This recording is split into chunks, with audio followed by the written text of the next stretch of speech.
Welcome, I am 𝐸𝐿𝐸 and your host for Keep Traveling Your African Vacation, the only podcast which brings you insightful information in the African tourism industry by real tourism professionals. Today we have another great episode to bring you, and I have the pleasure of introducing John Easingwood, who's the general manager at INTLE Boutique Hotel, which is part of the Authentic Retreats group in South Africa. John, welcome to the show. Hey, how are you doing?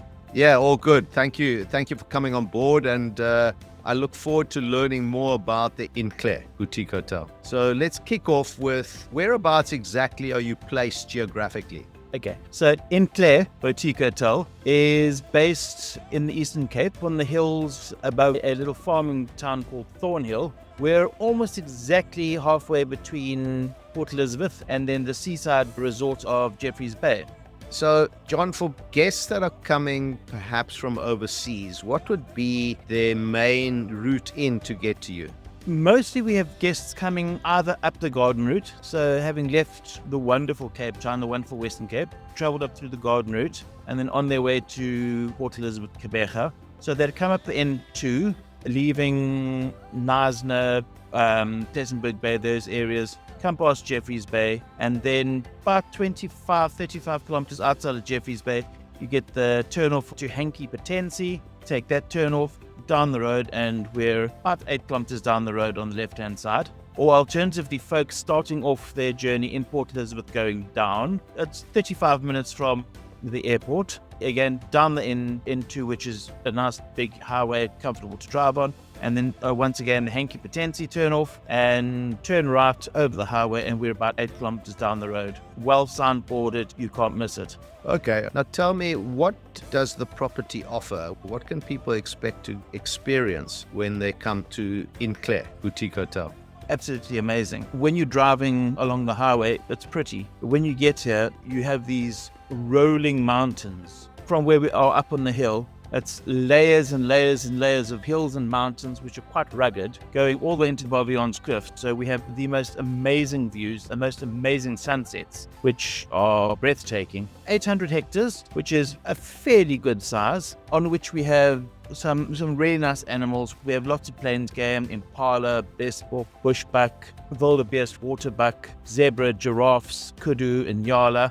Loads of bird species, lots of eagles, lots of birds of prey. So it's a nature lover's paradise, really. You could spend the whole day walking around just looking at birds. Then every now and then we're privileged to find some leopard spoor on the property. Otherwise, INTLE offers amazing food. It's one thing we really do focus on is our food and beverage offerings. When we reopen, we have some wonderfully talented chefs who are going to be joining us.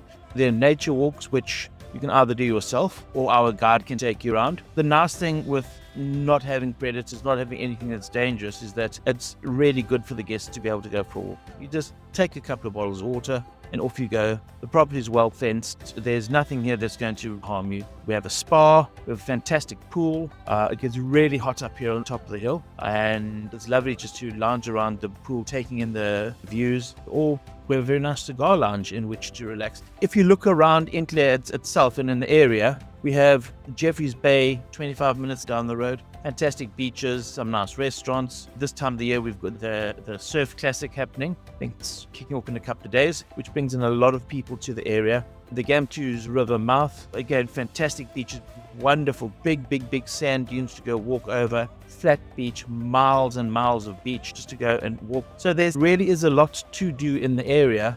What sets INTLE apart is that most people come here and do as little as possible. If you want to break away and come to a really beautiful place that's quiet, dark at night, lots of stars, fantastic views. If you want to wake up in the morning, have a nice leisurely breakfast, sit around pool or on your balcony in your room, read a book, relax, just do as little as possible. This is really the place to come to. We've had a lot of guests coming and just booking in 4 or 5 days. They just relax and do as little as possible. It's nice because it's our vibe, our atmosphere. That's what we want to offer. We want to be relaxed, and I think more importantly, we want the guests to leave here feeling relaxed, as opposed to leaving here going like, that was a busy weekend, I need a weekend away. So that's what the area lends itself to. That's what the hotel lends itself to. And I think that's pretty much what guests should be expecting when they do come here. John, you mentioned, first of all, that when you open up again, You had a little bit of an issue with a fire and now you reopening. Is that correct? So on the 26th of August last year, we actually close the hotel for a week to do a little bit of renovations. And it was a Monday night. We all worked until normal 5 o'clock and then went off. The staff went home when it was taking a couple of days while we were going to do some refurbing. And out of nowhere, the wind came up, but a big wind. And my wife, Laura, who also we're the general management couple together, said, I think we should go down to the hotel, put the umbrellas down because the umbrellas are going to blow over and break. So we drove down to the hotel. It was 7 o'clock. Got down there, put the umbrellas down, drove back up to the house. And when we got to the house, the security contacted us and said, there's a fire in the laundry. And you first think, there can't be, we just come from the hotel. But turned around, went back down, and there we go. There was a fire in the laundry. Our laundry burnt down, the kitchen burnt down, and we had extensive smoke damage. And obviously the fire brigade arrived. Really, they did a fantastic job, put the fire out, but there was lots of smoke and water damage in the hotel. So we've been closed since then. We unfortunately had to retrench our staff. It was extremely hard and emotional for ourselves and our owners because the staff have been with us for so long. So now that you've gone past the worst, you're reopening. Do we have a date for reopening? Yes, we've been really pushing it. We have a fantastic construction company that's been going. We're going to reopen on the 1st of September. Fantastic. All guns blazing in on the 1st of September, ready to go. We've refurbished the hotel, new floors, new curtains, new beds, new kitchen, all the kind of stuff. It's going to look absolutely amazing. Yeah, well, who doesn't like brand spanking new? So good luck with that reopening. You mentioned a little bit earlier that you've employed a couple of great chefs, and at the same time you said you retrenched a whole lot of people. Tell me your basic staff complement. Are they from the Eastern Cape? Are they from the area? Well, yes. Our basic staff complement are all from Thornhill, which is really good. The Eastern Cape has the highest level of unemployment in South Africa. And we've employed, of the 18 people we're going to employ, 16 of them are from Thornhill. We have been very, very lucky in that the staff that we employed previously and that were super loyal to us and super, super good. The lights at the end of the tunnel. 1st of August, most of them will be back on site, so we can start setting up and doing some training, that kind of stuff. And the 1st of September, they're all going to be gainfully employed again. So we're really looking forward to that. I think that's going to mean a lot to the area as well. It's going to put a good amount of money back into Thornhill, where the shops are going to see the buying power coming in. So it's going to be very, very good for not only for tourism in the area, but for just the local businesses. Tell me about your clientele profile a little bit. Are they generally South African? Are you getting foreigners from other parts of the world coming as part of a tour or perhaps something bigger? Mostly we have self-drives. From foreigners, we're getting FRTs coming in. Germany, lots from Europe, lots Belgium, France, Holland, England, a couple of Americans, a lot of Australians, which is also nice. So you're probably looking at about 60% of our business locals from PE, because we're really nice and close to PE, and 40 odd percent we're getting FRTs coming in. John, let's just touch on sustainability and renewables. Now that you've had to resurrect the property from the fire, what have you guys got in place as far as renewable energy or sustainability is concerned? Well, we're doing a lot of solar work. A lot of our energy is going to be coming from solar, which is great because we have fantastic sunshine up here. We unfortunately don't have our own source of water on the farm, so we're still having to use municipal water. But the water's then also recycled. We have our own veggie and herb gardens, so we're growing a lot of our own vegetables. The wet waste from the food is taken, recycled, made into pig feed, and then the rest of it's taken for recycling at the dump in 𝐸𝐸𝐸. That's great. John, you mentioned Lorraine, I think it was your wife and your partner, and you both working as a management couple. So perhaps you could just, for listeners out there not knowing what to expect, give us a little bit of a background as to you guys as a couple and where you guys have come from, how you've managed to become the couple that manage the property. So Lorraine and I have been together for about 10 years.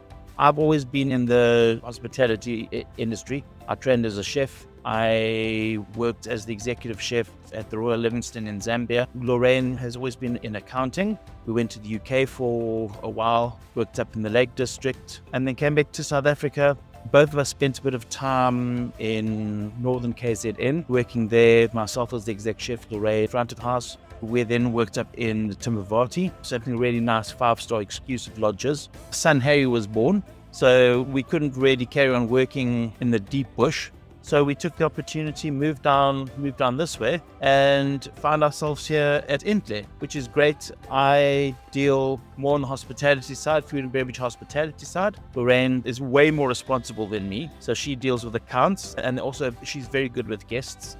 So we share the burden that way. We have a 5-year-old son, Harry, who loves the industry already. As much as I'm trying to get him to stay out the kitchen, he's in the kitchen as much as what he can. We're very, very fortunate to be able to have our family with us on the farm.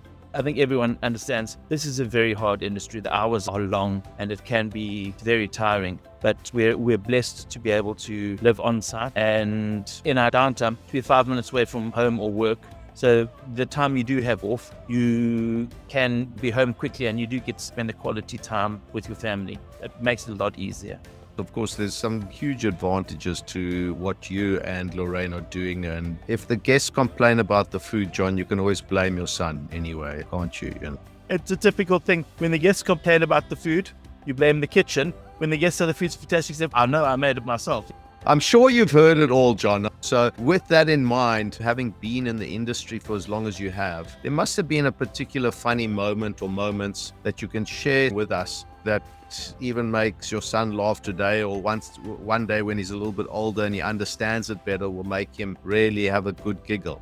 Yeah, I think there are many of which most of them can't be repeated. But one that does stick out for me is we were in Zambia, and obviously you're working very remote in Livingstone. And we had a family come out from America. And when they arrived, we were told they were going to be extremely high demanding and they were quite high maintenance, which is fine. You know, you're used to dealing with guests like that all the time. And then they had asked the one evening they wanted to have proper Indian food and curry. And that's, so we went, well, you know, we'll make it for you. We're chefs. We have great chefs here.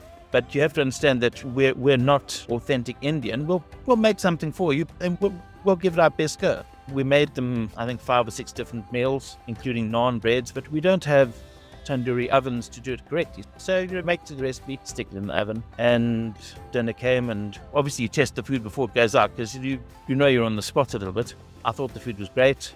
Send it out. 2-3 minutes later, the maitre d' comes, knocks on the door, says, "Chef, they want to see you." Went out to the table and they were happy with everything. But this gentleman just was so absolutely unhappy about the naan bread. Said, "Well, you know, sir, I did say to you we are going to try our best, but we don't have a tandoori oven, so this is what we can give you."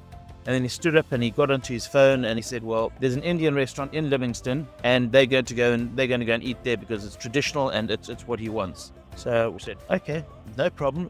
We'll be here when you get back." He said, "We're not going to eat this food." So off they went. Now, we've been in Livingstone for a while and the restaurant closed at 8 o'clock at night and it was really 8:30. So they jumped into a taxi, drove through to Livingstone, which is another half an hour, got there and to find the restaurant properly closed. Came back, and by this stage it was sort of 9:30, 9:45 at night. Our restaurant was almost closed, but we kept everything waiting for them. They came in, they said, "Well, you know, can we order something to eat?" So they ended up eating and enjoying their naan. And then for the rest of the 3 or 4 nights that they were with us, they were so nice and easy. A little thing like that just changed them around. It was quite funny at the time. Well, afterwards. Not while it was happening, but afterwards it was quite funny. We had a bit of a laugh. Nothing like learning a little bit of humbleness from time to time, is there, you know? John, I know that Authentic Retreats has been kind enough to do a nice prize giveaway for a lucky listener of the podcast. Would you tell us in your own words what you're going to be giving away? So Authentic Retreats are going to offer a night stay for 2 guests in one of our executive suites on a dinner, bed and breakfast basis. Thank you very much, John. I really appreciate it, and I appreciate the good gesture from Authentic Retreats and INTLE. Thank you very much for coming on the show and giving us your time and energy. It's a great pleasure. Thank you for having us, and thank you for doing something like this where people can learn a little bit more about South Africa and about tourism, and they can maybe get a little bit of the personal feel of what it's like to be in this industry. Well, I'm glad that you like it, and I'm definitely seeing some benefits that people are becoming more humanized like yourself, that people that can hear you talking and saying, okay, I want to go there. I'm going to actually now go and test out John's cooking expertise because he's been boasting, and I'm definitely not ordering the naan bread. Well, I'll tell you what, come and visit us.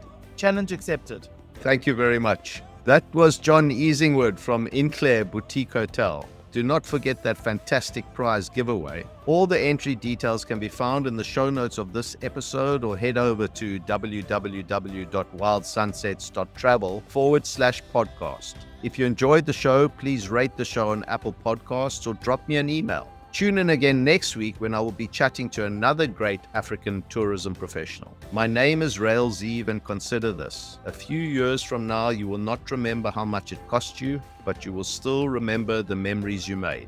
Keep traveling.